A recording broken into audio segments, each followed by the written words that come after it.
Halo pemirsa GPR TV, dari Sabang sampai Merauke, dari Miangas hingga Pulau Rote. Bertemu lagi bersama saya Bilki Sabila dalam program Kominfo Newsroom. Halo pemirsa GPR TV, dari Sabang sampai Merauke.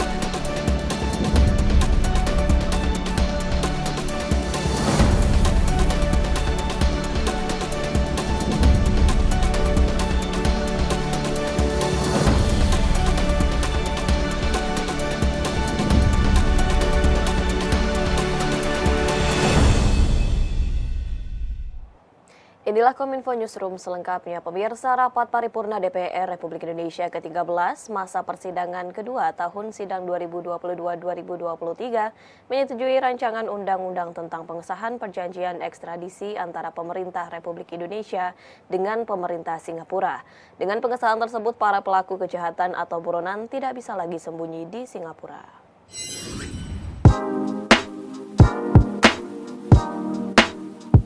DPR RI resmi mengesahkan Undang-Undang Perjanjian Ekstradisi antara Indonesia dan Singapura dalam rapat paripurna ke-13 yang digelar pada Kamis 15 Desember 2022.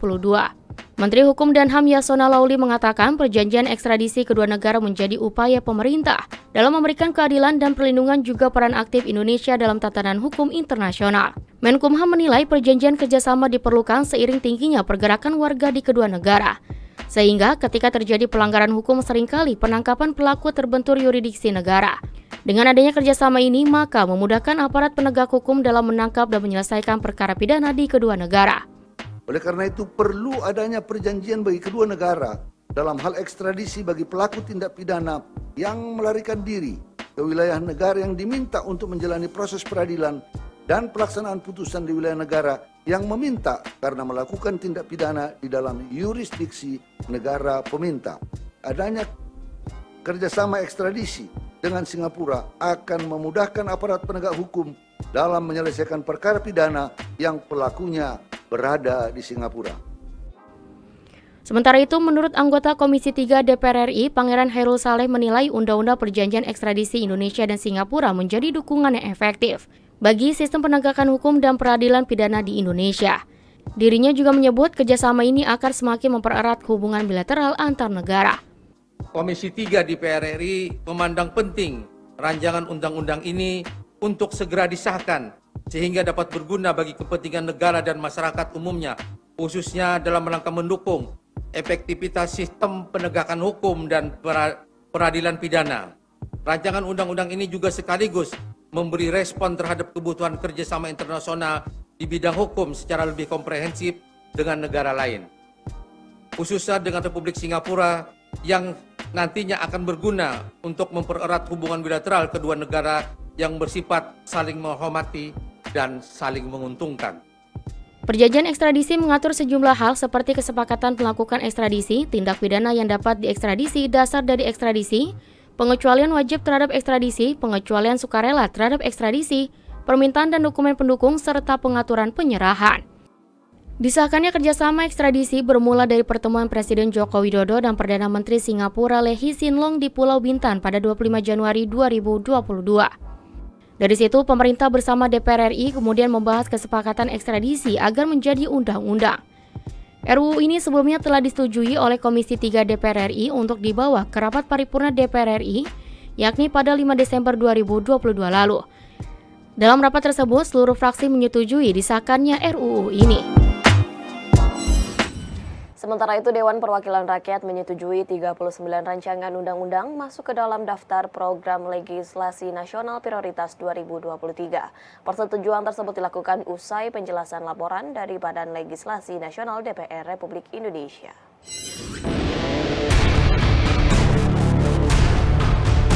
Rapat paripurna DPR RI yang digelar pada 15 Desember 2022 telah mengesahkan 39 RUU masuk ke program legislasi nasional prioritas tahun 2023 yang terdiri dari 25 usulan RUU dari DPR, 11 RUU dari pemerintah, dan 3 RUU dari DPD RI. Sebelumnya, Badan Legislatif DPR RI telah menerima usulan sebanyak 102 RUU.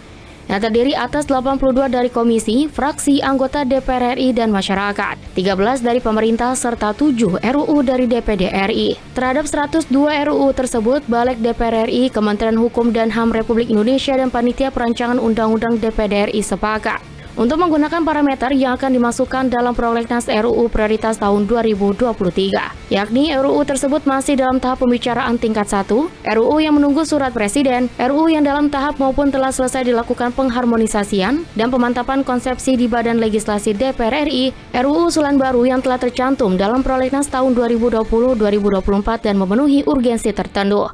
Selanjutnya, balik bersama pemerintah dan PPUU, DPD RI telah menyetujui dan menyepakati untuk menambahkan 3 RUU dalam prolegnas RUU Prioritas tahun 2023. Ketua DPR RI Puan Maharani juga telah menyatakan komitmen DPR RI untuk menuntaskan seluruh RUU tersebut. DPR sudah menyelesaikan hal-hal yang perlu kami selesaikan dan hari ini juga sudah diketok prolegnas tahun 2023. Di mana sudah disepakati bahwa ada 25 usulan rancangan undang-undang dari DPR, 11 rancangan undang-undang dari pemerintah, dan 3 dari DPD. Sehingga insya Allah di tahun masa sidang yang akan datang terkait dengan undang-undang ini memang bisa dilaksanakan, dikerjakan, dan tentu saja diselesaikan sesuai dengan target prolegnas tahun 2023, yang mana semuanya itu tentu saja kami akan selesaikan dengan sebaik-baiknya. Badan Pengawas Pemilu Republik Indonesia menyatakan merasa kesulitan untuk mengawasi proses pemilu 2024. Anggota Bawaslu, Loli Suhenti, menilai hal tersebut diakibatkan adanya keterbatasan pihaknya dalam mengakses data Sistem Informasi Partai Politik atau SIPOL milik Komisi Pemilihan Umum.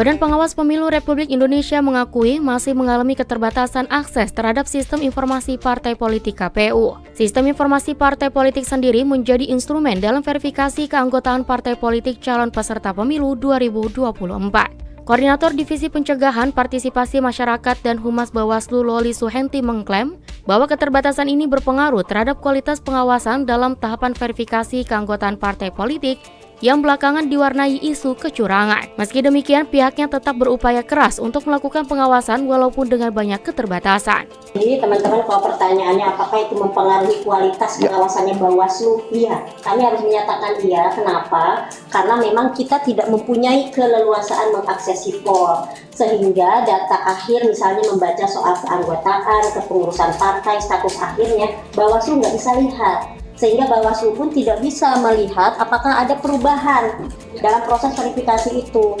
Nah, sehingga dalam proses ini kami harus menyatakan bahwa keterbatasan Bawaslu untuk mengakses SIPOL otomatis juga akan berpengaruh terhadap kualitas pengawasan yang Bawaslu lakukan. Tetapi catatannya adalah sesuai pasal 180 di Undang-Undang 7, Bawaslu tetap berupaya keras untuk melakukan pengawasan terhadap proses yang berjalan, meskipun dengan banyak keterbatasan. Sebagaimana amanat pasal 180 Undang-Undang Nomor 7 Tahun 2017 tentang Pemilihan Umum. Pasal tersebut menyebutkan Bawaslu Provinsi dan Bawaslu Kabupaten Kota melakukan pengawasan atas pelaksanaan verifikasi partai politik calon peserta pemilu yang dilaksanakan KPU Provinsi dan KPU Kabupaten Kota. Maka sebelum terjadi pelanggaran dan sengketa pemilu, maka Bawaslu Provinsi dan Bawaslu Kabupaten Kota melakukan upaya pencegahan sebagai bagian dari pengawasan pemilu. Wakil Ketua DPRD Jawa Timur Sahatua Parlindungan Simanjuntak terjaring operasi tangkap tangan KPK pada Rabu 14 Desember 2022. Sahat disebut menerima dugaan suap alokasi dana hibah dari anggaran pendapatan dan belanja daerah.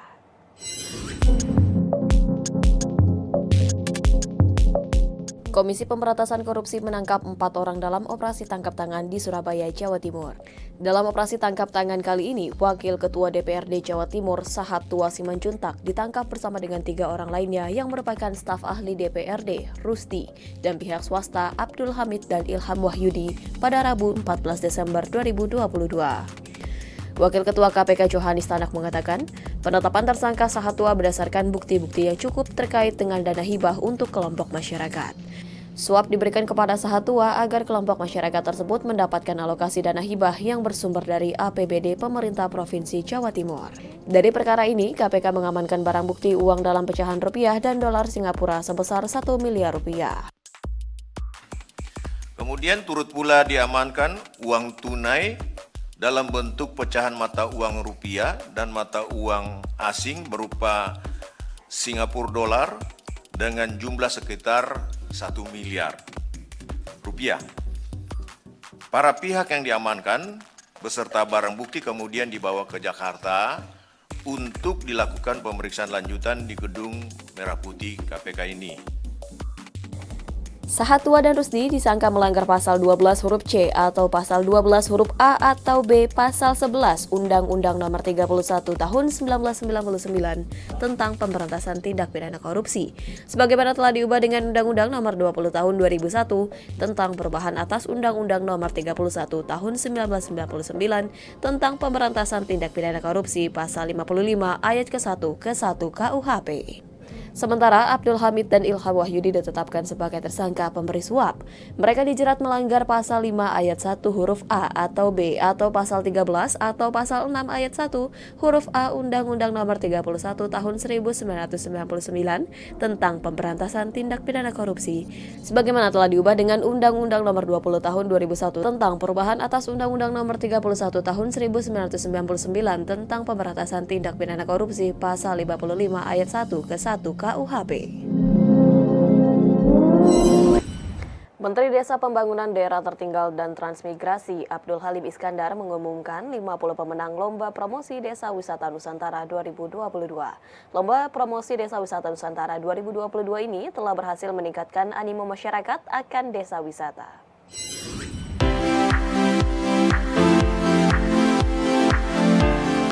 Kementerian Desa Pembangunan Daerah Tertinggal dan Transmigrasi Republik Indonesia menggelar malam apresiasi pemenang Lomba Promosi Desa Wisata Nusantara 2022 yang diselenggarakan pada 15 Desember 2022 bertempat di Pullman Jakarta Central Park.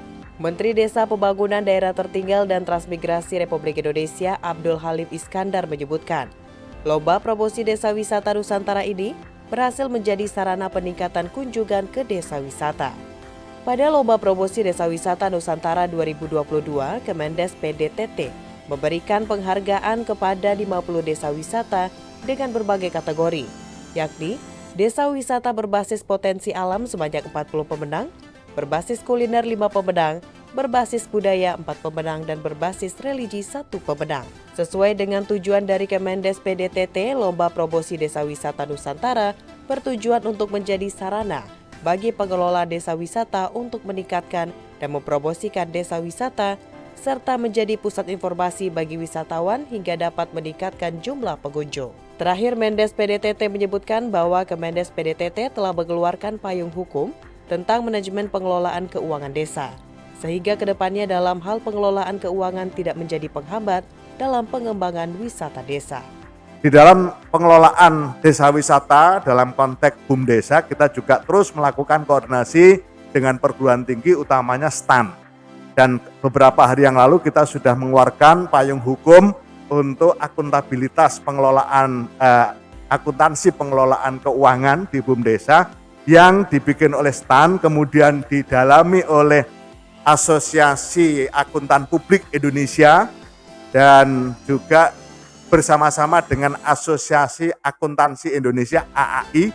Jadi 3 lembaga itu sudah duduk bersama, kemudian menyepakati sebuah platform untuk manajemen keuangan BUMDesa dan BUMDesa bersama, dan sudah kita payungi hukum. Dengan demikian urusan manajemen keuangan insya Allah sudah semakin bagus karena sudah didampingi oleh para ahlinya dan sesuai dengan ketentuan perundang-undangan yang berlaku. Ini juga menjadi bagian penting dari ikhtiar-ikhtiar kita agar pengelolaan dana desa, pengelolaan BUMDesa di desa terus mengalami peningkatan dan perbaikan.